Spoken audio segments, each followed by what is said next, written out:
같이 사도신경 하심으로 신앙 고백하도록 합니다. 나는 전능하신 아버지 하나님 천지의 창조주를 믿습니다. 나는 그의 유일하신 아들 우리 주 예수 그리스도를 믿습니다. 그는 성령으로 잉태되어 동정녀 마리아에게서 나시고 본디오 빌라도에게 고난을 받아 십자가에 못 박혀 죽으시고 장사된 지 사흘 만에 죽은 자 가운데서 다시 살아나셨으며 하늘에 오르시어 전능하신 아버지 하나님 우편에 앉아 계시다가 거기로부터 살아있는 자와 죽은 자를 심판하러 오십니다. 나는 성령을 믿으며 거룩한 공교회와 성도의 교제와 죄를 용서받는 것과 몸의 부활과 영생을 믿습니다. 아멘. 찬송가 19장 하신 이에 구종신 사모님 대표 기도해 주십니다. 찬송가 19장입니다.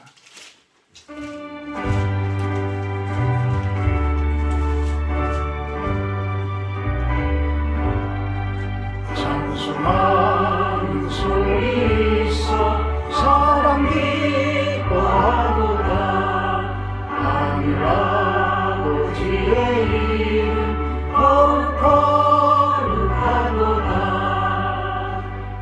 참 사랑 찬양하자 거룩하신 하나님께 할렐루야 할렐루야 할렐루야 아멘. 하나님의 나라 공세 영원토록 있도다. 하나님의 영원 나라 거룩하도다. 하늘 보좌 되신 주님 세상 주관하시도다. 할렐루야 할렐루야 할렐루야 아멘.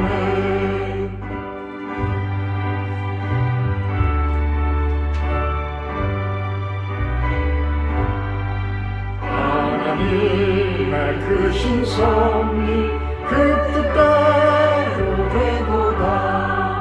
우리 아버지의 뜻은 거룩하도다. 주여 속히 임하셔서 기쁜 날을 주옵소서. 할렐루야 할렐루야 할렐루야 아멘.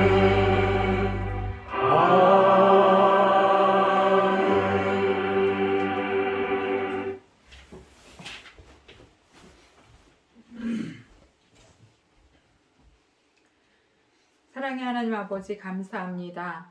대강절을 보내며 주님 이 땅에 오실 날을 고대하던 그 백성들처럼 이 나라 이 땅에도 주님의 통치와 다스리심이 임하기를 간절히 기도합니다.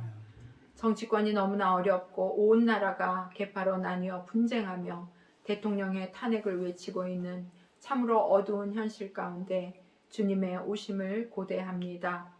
정쟁으로 얼룩진 이 나라와 이 민족을 긍휼히 여겨 주시옵소서. 아멘. 믿는 우리도 하나 되지 못하고 자기 소견에 옳은 대로 행하며 주님의 뜻은 뒤로 하고 서로의 생각이 옳다고 소리 높여 주장하는 이 시간을 살고 있는 저희를 불쌍히 여겨 주시옵소서. 아멘.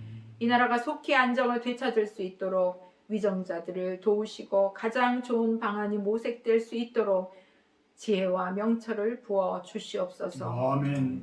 이 모든 상황 가운데 우리가 돌아갈 곳은 하나님 말씀임을 기억합니다. 나라를 위해 힘써 기도하며 저희들이 먼저 회개의 자리로 나아가기 원합니다. 좋으신 주님, 실로원 교회가 러시아 선교를 위해 기도하고 협력하고 있는 토마스 선교사님을 위해 기도합니다. 지금까지 묵묵히 홀로 주의 길을 걸으며 헌신하는 주의 종과 그 가족을 축복하시고 특별히 건강을 지켜 주시옵소서. 아멘. 또한 그 지역에 교회를 지었지만 사역자가 없어 힘든 상황 가운데 있습니다.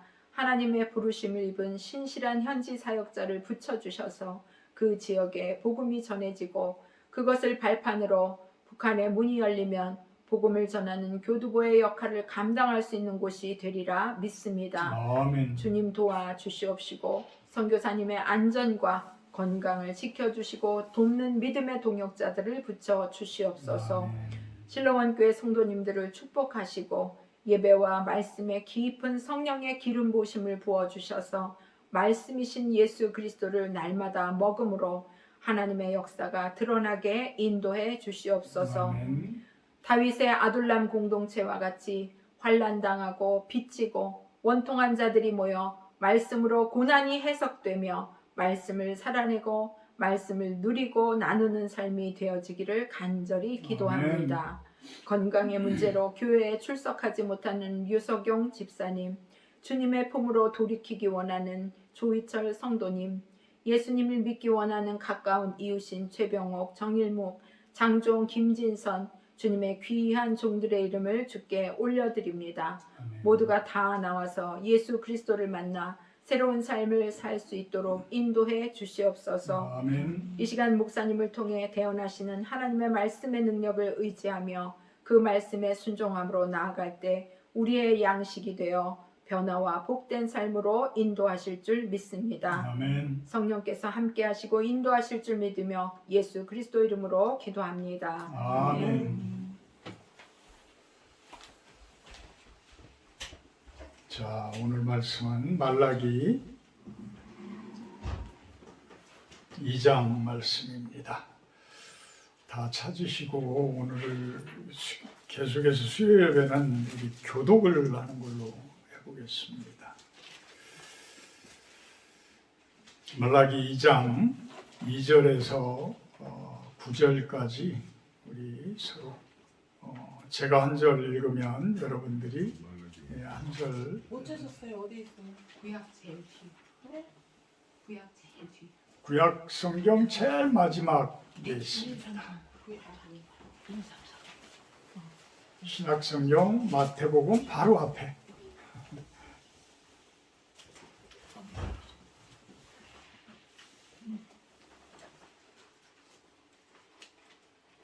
말라기 2장 1절부터 9절까지 서로 교독하도록 합니다. 제가 한 절 읽으면 여러분들이 한 절 읽어주시기 바랍니다. 너희 제사장들아 이제 너희에게 이같이 명령하노라. 만군의 여호와가 이르노라. 너희가 만일 듣지 아니하며 마음에 두지 아니하여 내 이름을 영화롭게 하지 아니하면 내가 너희에게 저주를 내려 너희의 복을 저주하리라. 내가 이미 저주하였나니 이는 너희가 그것을 마음에 두지 아니하였습니다. 보라 내가 너희의 자손을 꾸짖을 것이요 똥 곧 너희 절기의 희생의 똥을 너희 얼굴에 바를 것이라. 너희가 그것과 함께 제하여 버림을 당하리라. 만군의 여호와가 이르노라. 내가 이 명령을 너희에게 내린 것은 너희와 세운 나의 언약이 항상 있게 하려 함인 줄을 너희가 알리라. 레위와 세운 나의 언약은 생명과 평강의 언약이라. 내가 이것을 그에게 준 것은 그로 경외하게 하려 함이라. 그가 나를 경외하고 내 이름을 두려워하였으며 그의 입에는 진리의 법이 있었고 그의 입술에는 불의함이 없었으며 그가 화평함과 정직함으로 나와 동행하며 많은 사람을 돌이켜 죄악에서 떠나게 하였느니라. 제사장의 입술은 지식을 지켜야 하겠고 사람들은 그의 입에서 율법을 구하게 되어야 할 것이니 제사장은 만군의 여호와의 사자가 됨이거늘. 너희는 옳은 길에서 떠나 많은 사람을 율법에 거스르게 하는도다. 나 만군의 여호와가 이르노니 너희가 너희의 언약을 깨뜨렸느니라. 다 같이 읽습니다. 너희가 내 길을 지키지 아니하고 율법을 행할 때에 사람에게 치우치게 하였으므로 나도 너희로 하여금 모든 백성 앞에서 멸시와 천대를 당하게 하였느니라 하시니라. 아멘. 아멘. 마지막 구절 한번 제가 더 읽습니다.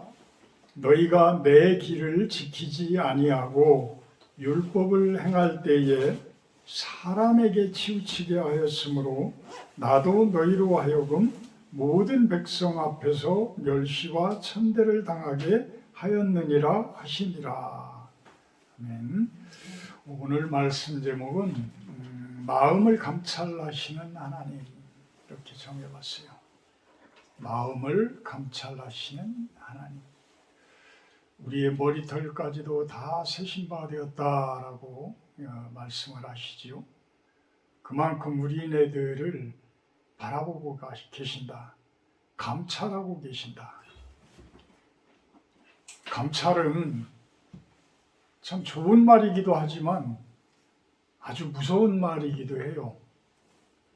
특히 우리의 겉모습만 감찰을 하는 모습이 아니라 우리의 마음을 감찰을 하신다라고 봤을 때는 아주 참 두려운 말씀이에요. 근데 우리는 참 이 부분을 너무 간과하고 살아요. 모든 사람들이 마찬가지입니다. 모든 사람들이 현실 속에 눈에 보이는 것들은 중요해.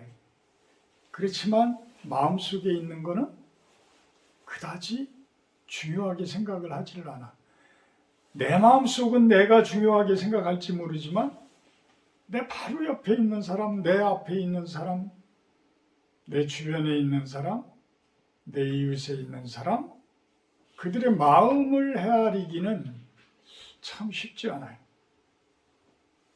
근데 하나님께서는 아주 세밀한 부분까지도 도저히 내가 감출 수 없는 부분까지도 다 바라보고 계시다라는 거예요. 우리가 감추고 싶은 게 얼마나 많아요. 왜 그래요? 죄 때문에. 나만의 죄가 아니야.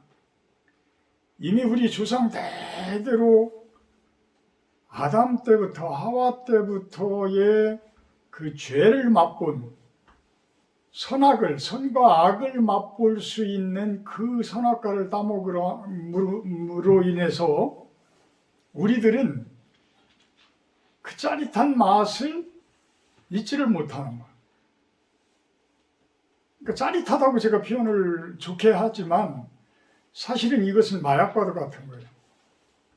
우리네들을 그것을 처음 대할 때는 아주 황홀하게도 하고 아주 기분 좋게도 하지만 이것이 쌓이면 이것이 뭐가 돼요? 악이 돼버리고 나의 건강도 점점 쇠하게 만들고 나로 하여금 사망 속으로 죽음 속으로 자꾸만 끌어가고 있는 거야. 그 사도 바울이 우리 안에 두 가지가 있다라고 그래요. 선과 악이 공존한다라고 이야기를 하잖아요. 누구나 마찬가지, 저도 마찬가지예요. 저도 마찬가지. 근데 그 선과 악을 어느 편에 서서 살아가느냐에 따라서 우리들의 삶은 틀려져요. 우리들의 인생은 틀려져요. 오늘 9절 말씀을 보게 되면 그런 이야기를 너희가 내 길을 지키지 아니하고 율법을 행할 때에 사람에게 치우치게 하였으므로 나도 너희로 하여금 모든 백성 앞에서 멸시와 천대를 당하게 하였다. 이 이야기는 하나님보다 사람을 중요시했다라는 이야기예요. 보이지 않는 마음보다 눈에 보이는 삶을 중요시했다라는 이야기예요. 모든 것은 보이지 않는 하나님의 세계에서 출발되어지는 것인데 그곳에서 모든 에너지가 출발되어지는 것인데 그걸 못 깨달은 사람들은 그냥 눈앞에 보이는 것만 단 줄 알고 그 삶을 살아간단 말이에요. 저도 인본주의라는 그 말을 한동안은 그렇게 싫어하지를 않았어요. 그러니까 사람 중심의 인생. 우리 신학자들 중에서도 어떤 신본주의적인 입장보다 인본주의적인 입장을 강조하시는 분들도 아주 많아요. 실천적인 부분을 강조하시는 분들, 그런 신학자들은 특히 더 인본주의적인 부분들을 많이 강조를 하기도 합니다.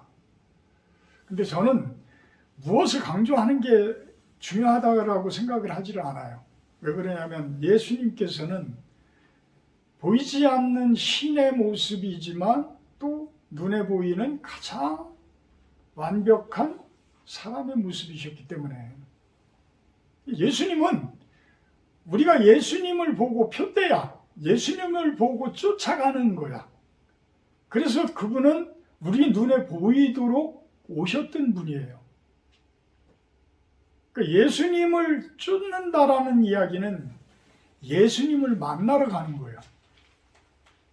예수님을 만나야지만 우리가 우리의 고통거리, 우리의 기도거리가 해결이 돼. 예수님을 만난다라는 표현은 우리가 기도한다는 표현하고도 똑같아요. 기도한다는 표현하고 똑같아요. 그러니까 무엇을 해주십시오라는 기도보다는 먼저 예수님을 만나게 해주십시오. 예수님을 만난 후에 성경에서는 수도 없이 많은 곳에 뭐예요? 기적들이 일어나요. 이적들이 일어나요. 질병들이 떨어져 나가고 영적인 귀신들이 떨어져 나가고 심지어는 죽었던 사람이 일어나고 안진뱅이가 일어나고 이런 어마어마한 일들이 일어나게 돼요. 우리는 기도를 통해서 예수님을 만나는 거예요. 기도를 통해서 예수님을 만나면 우리들의 어려움들이 해결이 돼. 왜 해결이 돼요? 예수님께서는, 하나님께서는 이미 우리들의 아픔과 우리들의 잘못과 우리들이 잘하고 있는 것과 모든 것을 알고 계셔. 예수님을 우리 사람으로 생각하면 안 돼요. 우리 사람과 똑같은 그러한 모습이다라고 생각을 하시면 안 돼요. 우리 사람은 다 불완전하지만 예수님은 완전한 사람이시고 완전한 하나님의 아들이셔요. 그렇기 때문에 우리 같은 사람이다. 우리랑 똑같은 사람이지만 우리 부부가 도저히 쫓아갈 수 없는 분이신 거예요. 근데 우리들은 내 알량한 지혜를 가지고 내 알량한 생각을 가지고 예수님을 판단을 하려고 그러고 성경을 판단하려고 그래요. 그래서 성경이 처음에 대하게 되면 갑갑하게 느껴지기도 하는 거예요. 점점 이제는 성경을 많이 읽으면 많이 읽으라는 말씀을 내가 드리는 것이 이제 우리 안동미 자매님도 그렇고 요시현 집사님도 그렇고 구약 성경이 이제 거의 마무리가 돼가는 것 같아요. 어쨌든 간에 그 정도만 해주신 것도 엄청난 발전이셔. 물론 우리 서은석 집사님은 뭐 월등하게 잘 나가고 계십니다. 근데 내가 감사한 게, 자, 우리 서은석 집사님을 뵈면 처음에 왔을 때의 얼굴하고 너무 틀려. 그 암담도 그렇고 그 가정이 너무 틀려. 너무 감사. 이런 게 감찰하시는 하나님께서 축복해 주시는 거예요. 물질적인 것도 축복이지만, 물질적인 것을 주는 것도 축복이지만 우리 삶을 윤택하게 해주시고 우리 삶의 고통과 어려움들을 점점 하나하나 이렇게 제거해 주시는 것이 얼마나 큰 축복이세요. 그게 축복인 거예요. 사람이 인본주의적으로 너무 사람 중심으로 살다 보면 대부분 그런 분들이 고집이 세요. 내 고집이 세.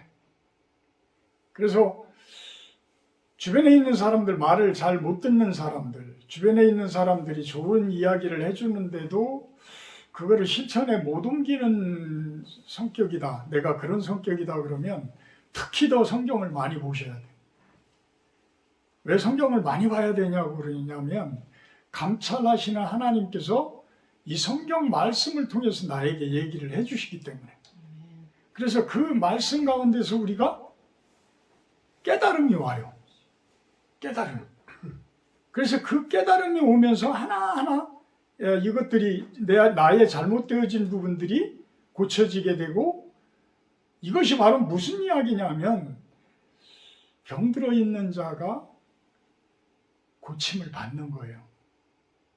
그러니까 어떤 육체적인 그런 안진뱅이가 일어나고 혈루병에 걸린 여인이 뭐 고쳐지고 이런 부분들도 있지만 사실은 우리 마음속에 있는 그 병들이 더 중요한 거거든요.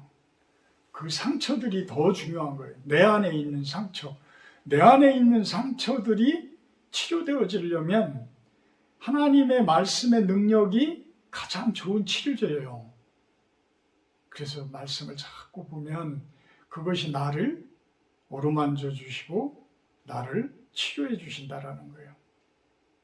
근데 이거를 벽을 쌓아버리면, 하나님과의 관계의 벽을 쌓아버리게 되면 내 고집대로 살아요. 아무리 머리가 좋아도, 아무리 서울대 법대를 나오고 천재라 소리를 들어도 오류를 범하게 돼 있어. 왜? 내 안에 악이 있기 때문에. 내 안에 악이 숨어 있기 때문에 아무리 머리가 좋아도 감출 수는 있어. 사람에게 감출 수는 있어.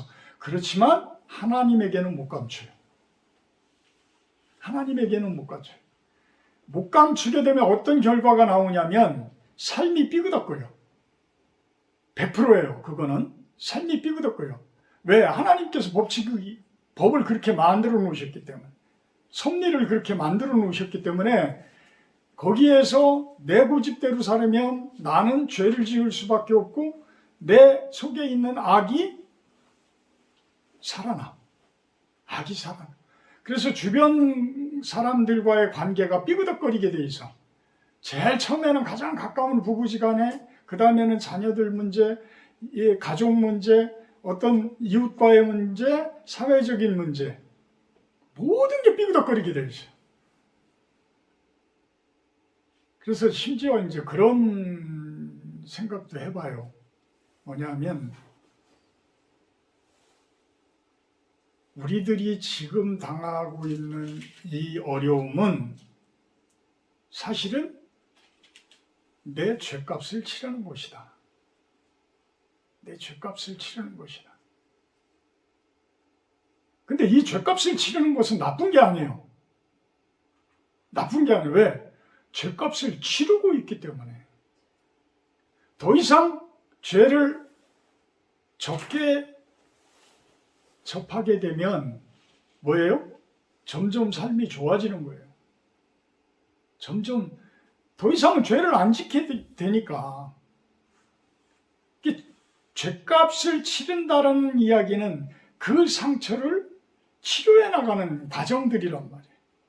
그러니까 그 어려움들은 스펄전 목사님 이야기대로 천사의 어찌 보면 우리들과의 동행이시다.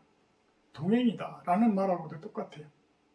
그래서 하나님께서 우리들로 하여금 고통이 있게 하시고 어려움이 있게 하시는 것들은 그것을 바라보면서 이제는 더 이상 그런 아픔을 겪지 말아라.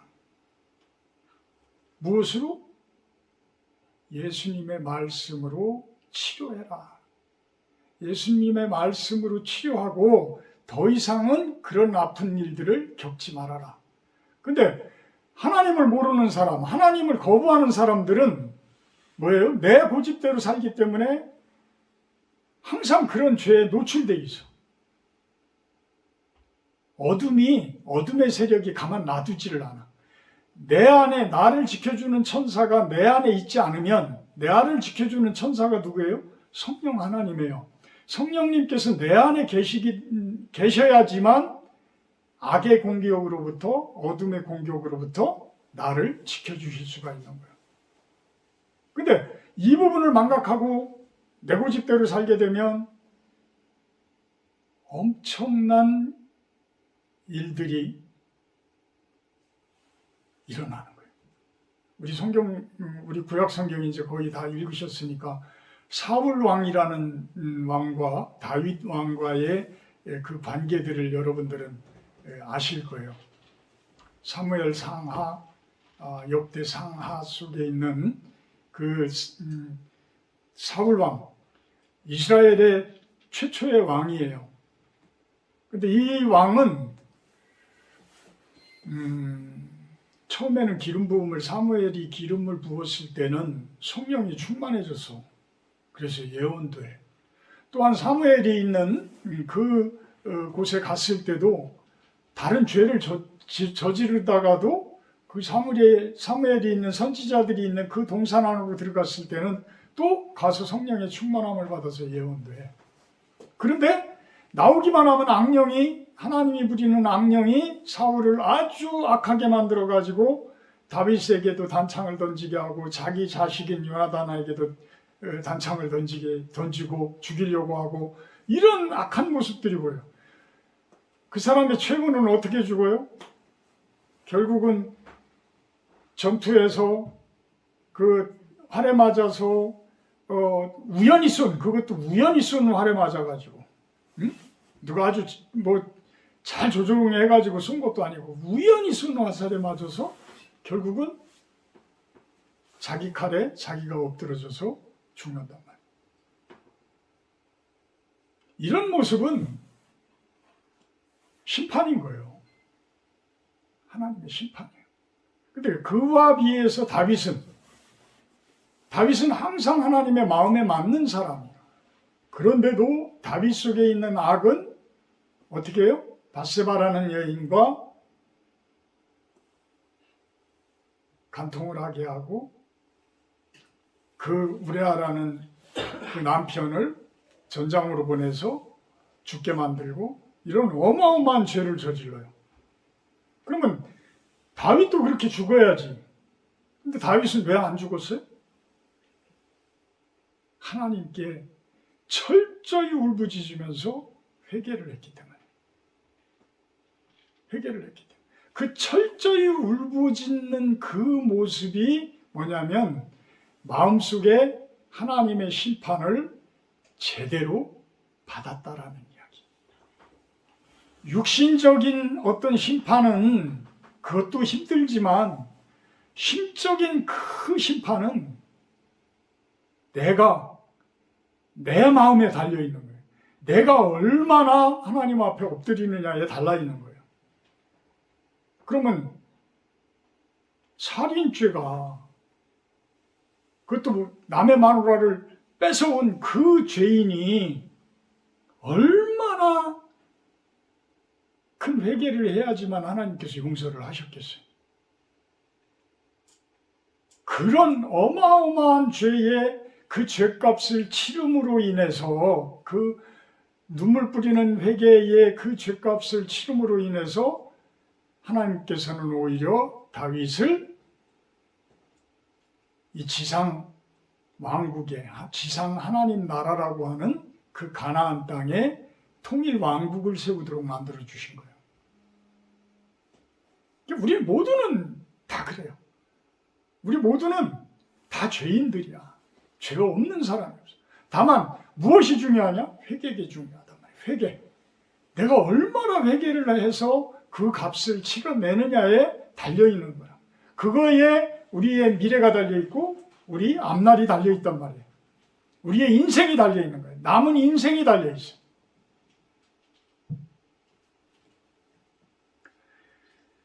(2절부터 9절까지는) 1절부터 9절까지는 이스라엘의 제사장들에 대해서 이야기를 해요. 제사장이라고 하면 남들의 모범이 되어져야 되고 남들보다 좋은 신앙을 가져야 되는 그러한 사람들이에요. 우리 성도님들은 이제는 신약이 아니라 이제는 종교개혁 이후에 우리 성도님들은 다 만인 제사장들이야. 여러분들은 다 제사장들이야. 누구에 대한 제사장? 나라는 교회, 내 가정이라는 교회의 각자들이 다 제사장분들이에요. 그래서 그런 모습으로 오늘 말씀을 바라봐야 된다는 이야기예요. 2절에 보게 되면 만군의 여호와가 이르노라 너희가 만일 듣지 아니하며 마음에 두지 아니하여 내 이름을 영화롭게 하지 아니하면 내가 너희에게 저주를 내려 너희의 복을 저주하리라.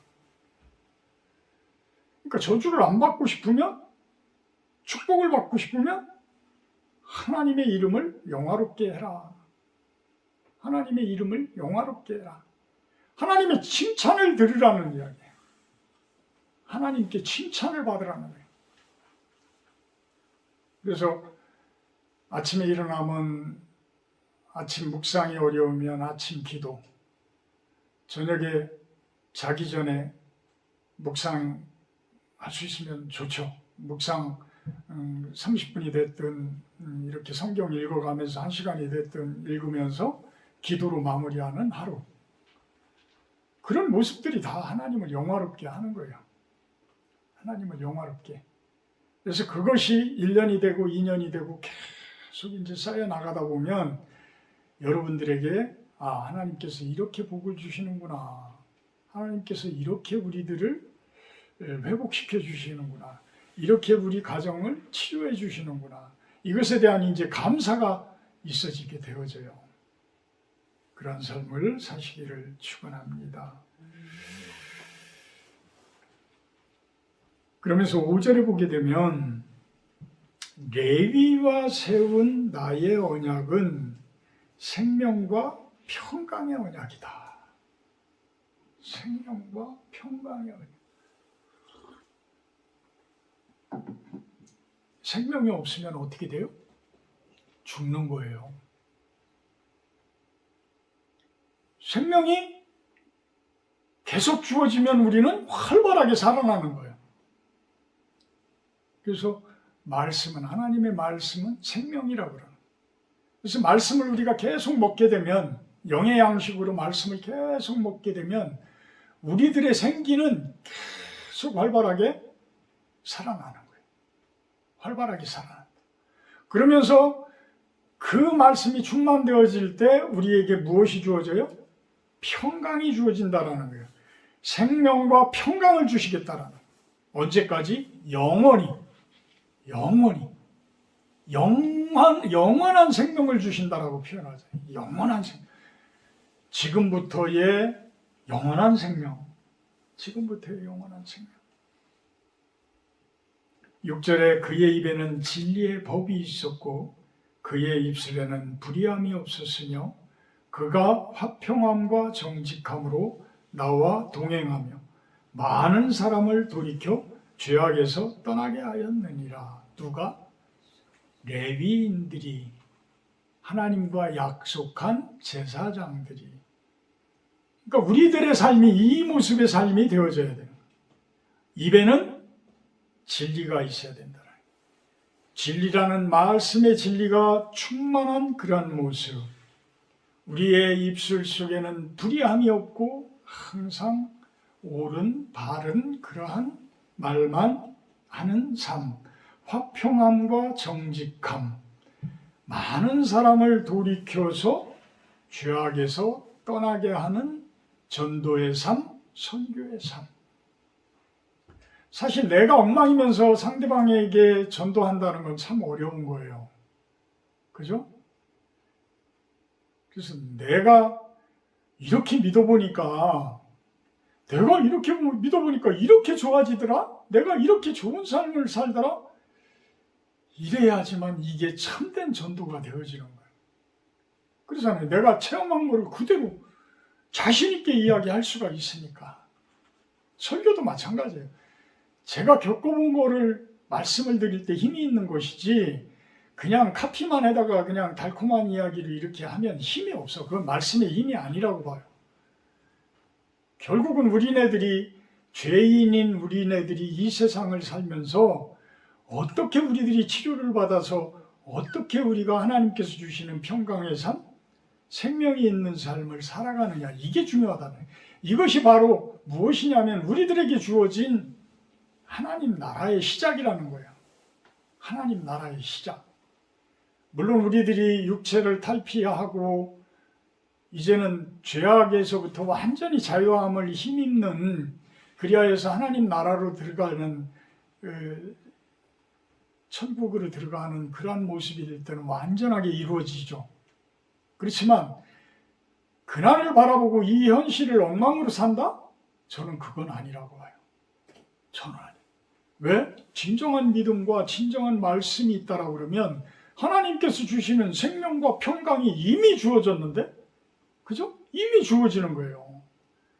그래서 우리 삶이 과연 진짜 좋은 신앙 가운데, 좋은 믿음 가운데 살아간다면 우리의 삶은 이미 천국의 삶이다. 하나님 나라의 삶이다.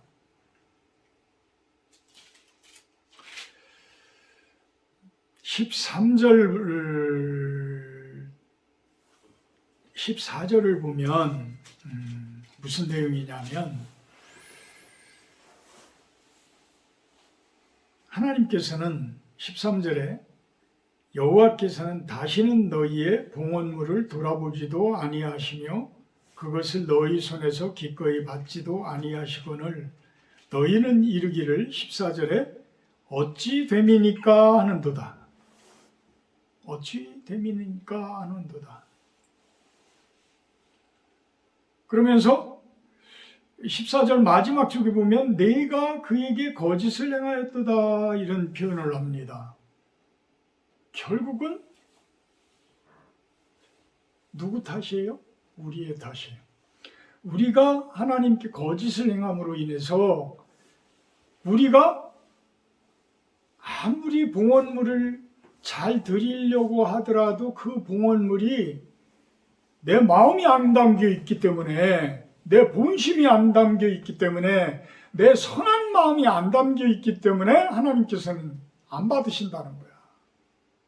안 받으신다. 모르겠어요. 그 생각이 갑자기 나는데, 예전에 전두환 전 대통령이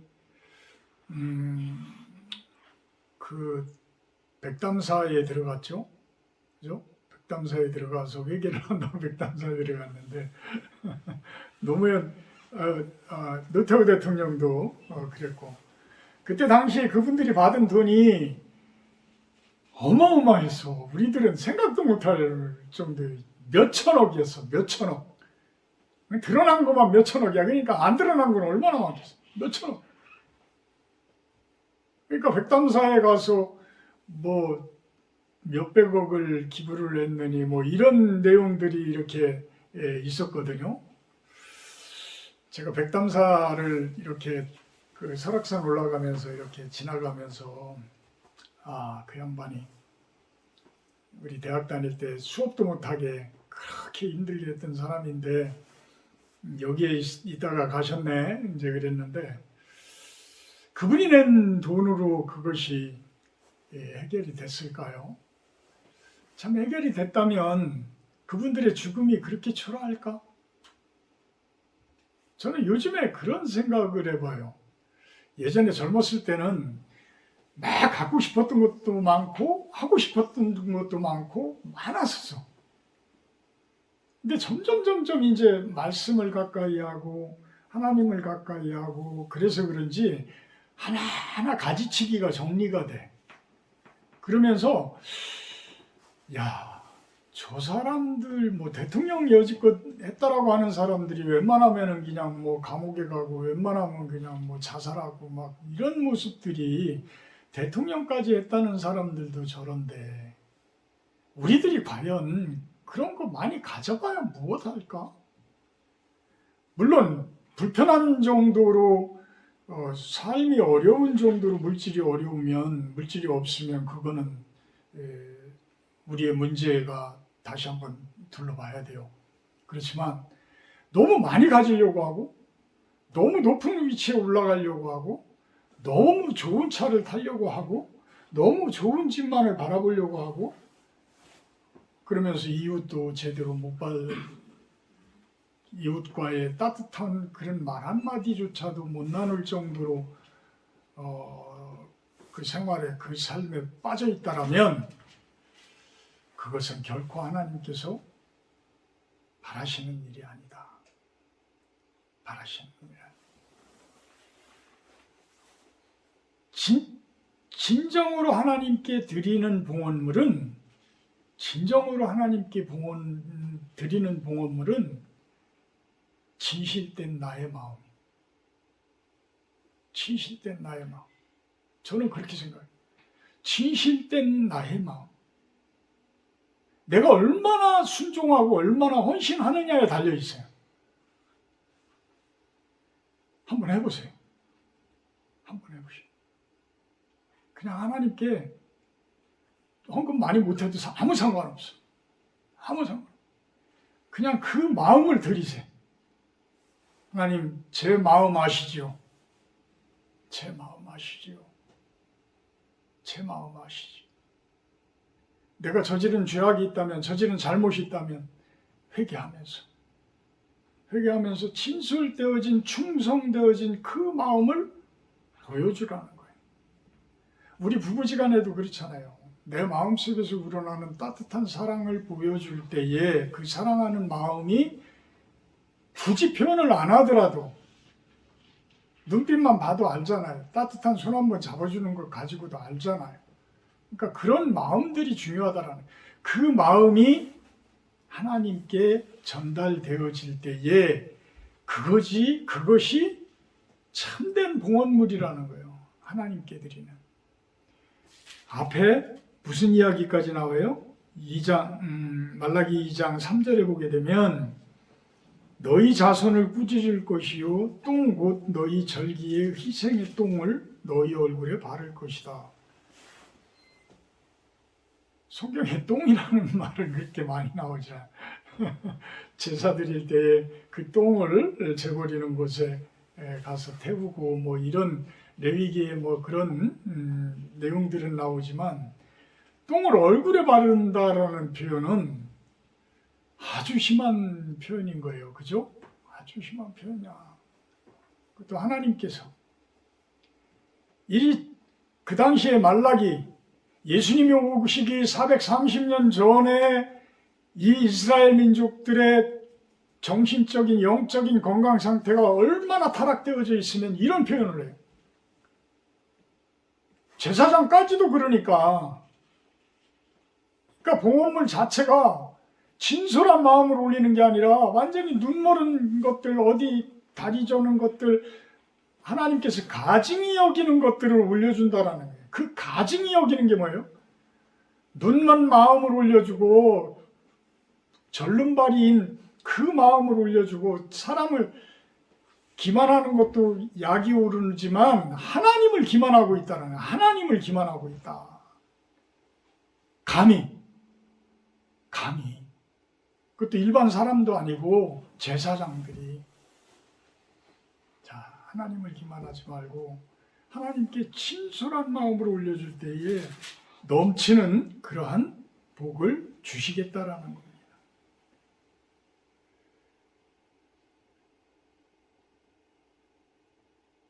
마지막 16절, 2장 16절, 17절부터는 이제 3장에 관련되어 있는 내용이기 때문에 2장 16절 보고 마치도록 합니다. 이스라엘의 하나님 여호와가 이르노니 나는 이혼하는 것과 옷으로 학대를 가리는 자를 미워하노라. 만군의 여호와의 말이니라. 그러므로 너희 심령을 삼가 지켜 거짓을 행하지 말지니라. 아멘. 이 말뜻은 우리가 이혼하는 것도 이야기지만 하나님에 대한 배신을 이야기를 해요. 하나님에 대한 배신. 하나님을 배신하고 또 자기의 그 치부를 더러운 부분을 옷으로 가리는 그러한 자들, 진솔하지 못하고 거짓말 투성이의 인생을 사는 사람들을 미워한다라는 거예요. 그래서 거짓된 인생을 살지 말고 심령을 바로 지켜서 살아가라. 심령을 바로 지켜서 살아가라. 우리를 감찰하시는 하나님, 우리의 행동과 우리의 인생과 우리의 삶을 감찰하시고 무엇보다 우리의 마음을 감찰하시는 하나님, 우리의 죄성들을 깨닫게 하시고 회개하게 하셔서 이제는 진정으로 하나님께 진솔되어진 마음을 봉헌을 하는 우리들의 모습이 되게 하여 주시옵소서. 우리들의 몸과 마음을 온전히 하나님께 드리는 순종하는 충성되어진 인생을 살게 하여 주시옵소서. 예수님의 이름으로 기도하옵나이다. 아멘. 112장 찬송하신 후에 주기도문으로 마치도록 합니다.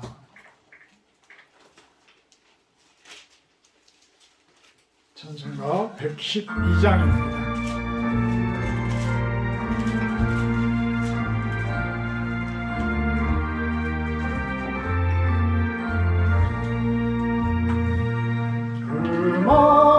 고하는 밤 중에 무천사 내려와 그 손을 받들고서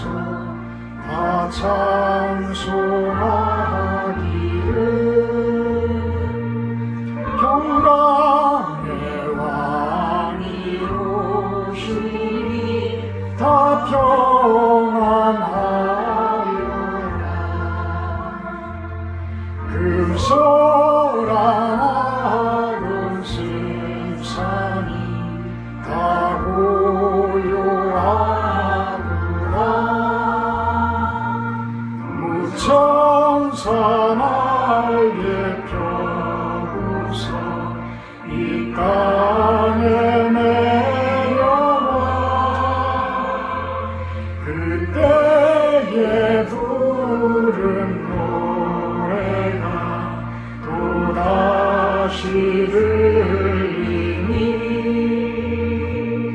의석품 많은 세상에 큰 위로 넘치고 온 세상 기뻐 뛰놀며 다 찬송하노라. 이 괴로움 많은 세상에 짐지고 가는 자 그 험산 출령 넘으라 온몸이 고난아 이 죄악 세상 살 동안 새 소망 가지고 저 천사 기쁜 찬송을 들으며 쉬어라.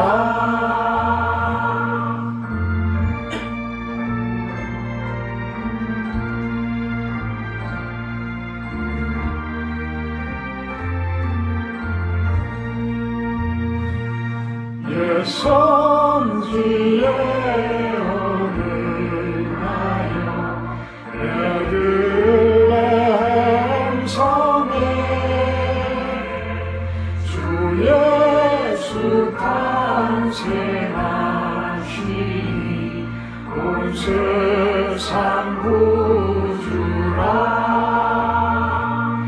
저 천사 싶은 노래를 또다시 부르니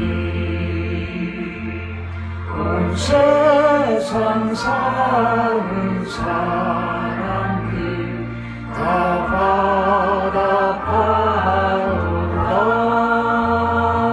받아파오라. 아멘. 하늘에 계신 우리 아버지여 이름이 거룩히 여김을 받으시오며 나라의 임하옵시며 뜻이 하늘에서 이룬 것 같이 땅에서도 이루어지이다. 오늘날 우리에게 일용할 양식을 주옵시고 우리가 우리에게 죄지은 자를 사하여 준 것 같이 우리의 죄를 사하여 주옵시고 우리를 시험에 들게 하지 마옵시고 다만 악에서 구하옵소서. 내게 나라와 권세와 영광이 아버지께 영원히 있사옵나이다. 아멘.